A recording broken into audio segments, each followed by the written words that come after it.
I didn't see the pale young gentleman there again. I continued my visits to Miss Havisham for almost a year. She took great pleasure in watching my growing admiration for Estella, and my unhappiness when Estella laughed at me. "Go on, my love," she used to whisper in Estella's ear. "Break men's hearts, and have no mercy. I want my revenge." Meanwhile, my sister and that fool Pumblechook never stopped discussing Miss Havisham and her considerable wealth. They were sure I could expect a large present from her, either before or after her death.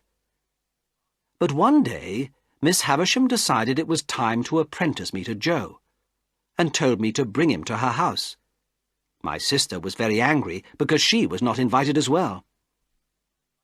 Dear old Joe simply could not believe his eyes when he and I entered Miss Havisham's room the next day. The darkness, the candles, the dust, the ancient furniture, the old lady in her bride's dress. It was almost too much for Joe's limited intelligence.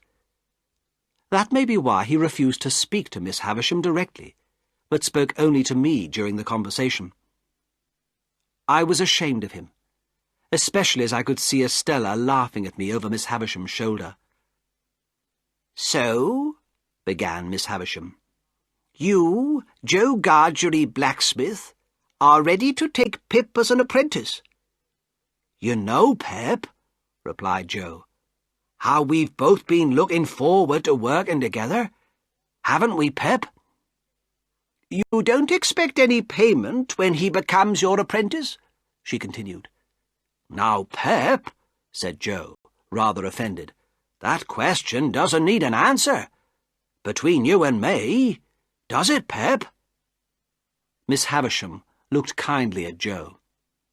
I think she understood more of his character than Estella did.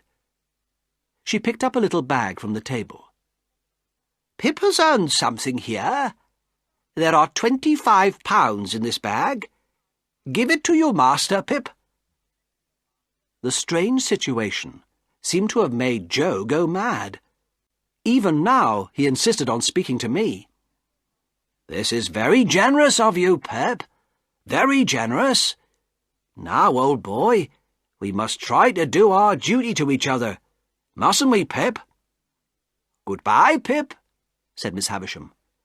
"Take them out, Estella." "Shall I come again?" I asked. "No, Gargery is your master now. Gargery, remember, I'm giving you this money because he has been a good boy. Don't expect anything more." Somehow I managed to get Joe out of the house, and in the daylight he gradually became normal again. In fact, I think his intelligence was improved by the interview, because as we walked home, he invented a surprisingly clever plan. "Well," cried my sister as we arrived, "so you've finished visiting your fine ladies, have you? I'm surprised you bothered to come home at all." "Miss Havisham asked me to send," said Joe, as if trying to remember the exact words, "her best wishes, was it, Pip? To Mrs. J. Gargery." "Best wishes," I agreed, "and apologized for not being well enough—" "What was it, Pip?" "To have the pleasure," I said. "To have the pleasure of a lady's company." He nodded, giving the impression of a man glad to pass on a message correctly. "Well," said my sister, pleased.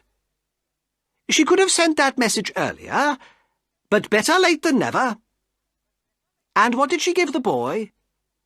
"Nothing," said Joe firmly, stopping Mrs. Joe from speaking by raising his hand.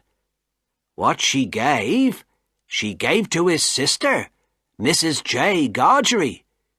That's what she said, didn't she, Pip?" "And how much did she give?" asked my sister, laughing. She was actually laughing. "What would you say to £10? asked Joe. "Not bad," said my sister. "It's more than that. What would you say to £20? "That's good," said my sister. Well, here you are. It's £25, said Joe delightedly, handing the bag to my sister.